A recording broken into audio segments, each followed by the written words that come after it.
Hey guys, Peter Brown here, and I'm here with Bill Trinan. How you doing? Good, how are you? Great. And we are taking a look at Super Mario 3D World for the Wii U. And remind people when that's coming out? That's coming out this November on the 22nd.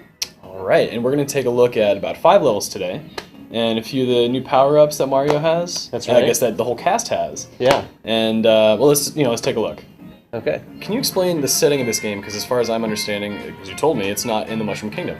That's right. So this is the first time in quite a while that Mario's adventure is taking place in a different kingdom from the Mushroom Kingdom. And essentially, Mario, Luigi, Peach, and Toad have traveled to the Sprixie Kingdom. Of course, as often happens, Bowser gets involved, and he has captured some of these Sprixie characters that you see here on screen. And so Mario and the gang are running through the levels trying to save all the Sprixies from Bowser. And talking about running, you can see, if you hold down the run button here, that Luigi's got kind of like a multi-tiered sprint. That's right. Is that the same for all characters? It is, and one of the things that's interesting is, and you'll see it again in a few of the later levels, but even with their typical kind of varying abilities, you'll see some subtle differences in things like how quickly they get to that sprint, or how quickly, how fast they run in relation to other things in the environment and things like that as you get deeper into the game. And it seems that the multi-tiered jump has also been changed in that it's not present here. That is right. It's not in there right now. So. Okay. Is that something that's still being worked on, or have you guys kind of? You know what? That is actually a question that I believe is final. It's not going to be in the game. Oh wow. Of course, there's always a chance that in the last few weeks of polishing things up, they may decide to add it in, but I think it's not going to be in there. So I just saw a little mechanic there where it revealed a hidden box. Well, I'm just gonna let that go. And that was kind of interesting. So is that pretty common? Like, are most boxes able to be revealed through the POW block? So yeah, there's some functionality with the touchscreen on the gamepad where you're able to kind of touch the screen, search around, and find those things and reveal them for the other players. And when you're playing single player on the gamepad, you can also sort of do certain actions in the level that will cause them to momentarily blink. Okay. Another mechanic that I'm not sure is absent, or if Luigi doesn't have it, is at the top of a jump. Normally, the most recent Mario games, you could shake the controller and the character would have that little extra added jump. Is that gone, or is that just something that Luigi doesn't have? The shake is also not in there. So they have slightly tweaked some of the jump mechanics of the game.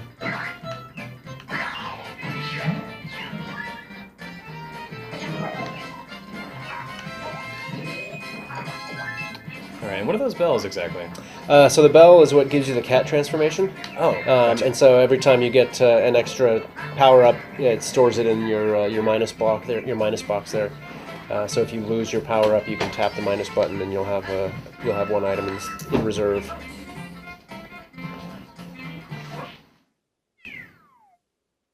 And of course, one of the abilities of the cat transformation is the ability to climb up walls, and also the flagpole at the end of the level. Yeah. One of the other things that Koizumi-san and Hayashida-san, who are the producer and director of the game, respectively, at EAD Tokyo, talked about at E3 were the green stars, which, as you saw with those green coins, by collecting those, you would find one green star there.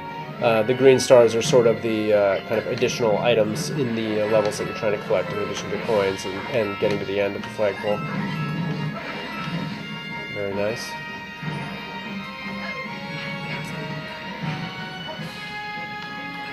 Alright, so what do we got here? Okay.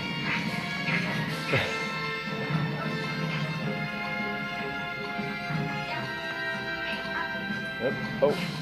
Oh. Ah. Alright. Once again, it was not meant to be. Because if there's anything that's better than one cherry, it's double cherries. Of course. Oh, wow. Right?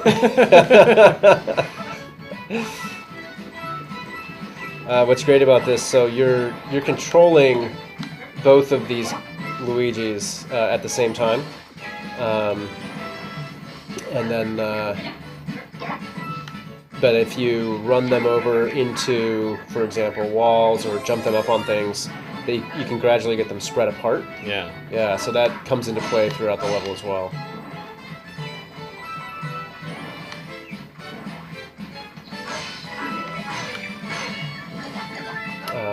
And it's great when you have a lot of Luigis to start using your fireball. For example, you might want to try your fireball on those boxes.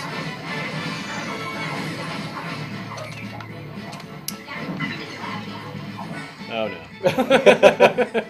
What have I done?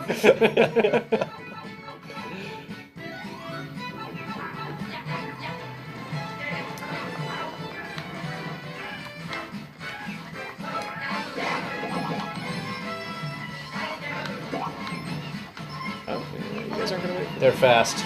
Nope, nope. It's okay.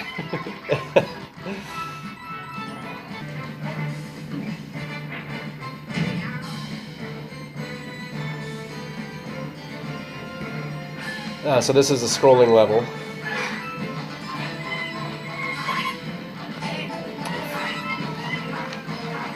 I'm just gonna get out of there.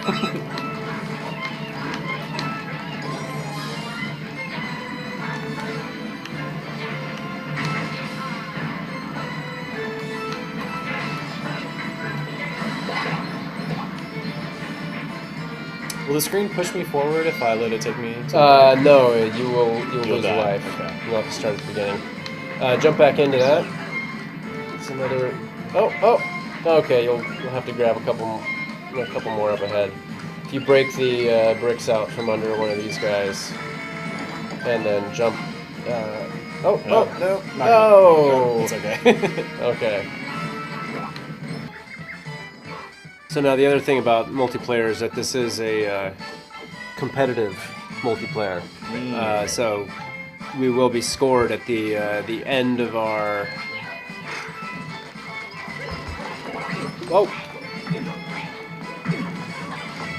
Oh, you cost me my guy. Just for that, I'm gonna steal a star.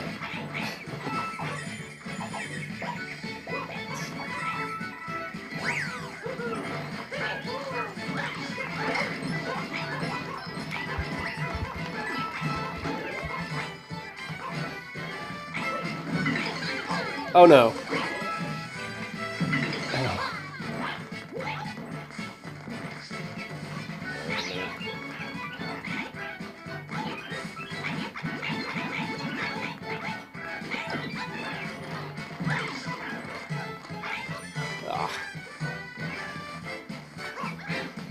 And the way that the multiplayer works is that the camera will follow the lead player. So the farther ahead that I go, the farther behind you'll end up getting. Is it coming? It's coming. Oh. Oh, so close. It's okay. So what that means, though, is you get the crown. So the next level we go into, you have the crown on your head. I do. Which means? And if you are able to get to the end of the level with that crown on your head, you'll get an additional bonus. But I also have the ability to knock the crown off your head and steal it.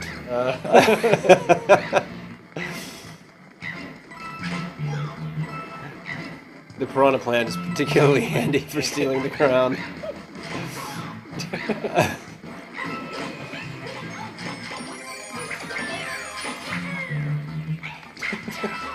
Of course, if I were to run into an enemy, that would also cause me to lose the crown.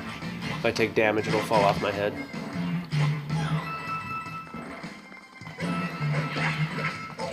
Oh. So there you knocked it off of me, or at least that piranha plant did. Oh no. Whoa. Come on now. We're gonna keep that crown. So does the crown? I guess we'll see if we make it to the end. What sort of? What is the bonus? You'll get an additional point bonus at the end of the level. Oh, okay. Yeah. Gotcha. So if you were to grab that, then that would have made it easier for you to get the crown from me. And what does it do for the person with the crown? So there it goes. If you have the crown and then you win, what happens there?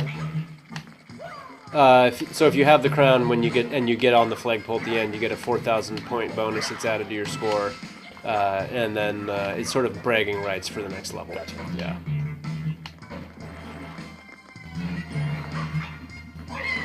Oh, no, I see where this is going already. Uh-oh. Oh no.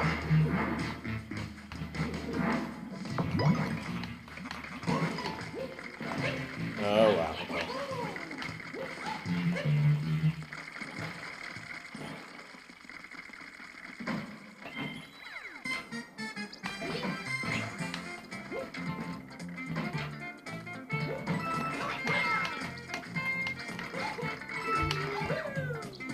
Oh no. I think you're gonna beat me this time.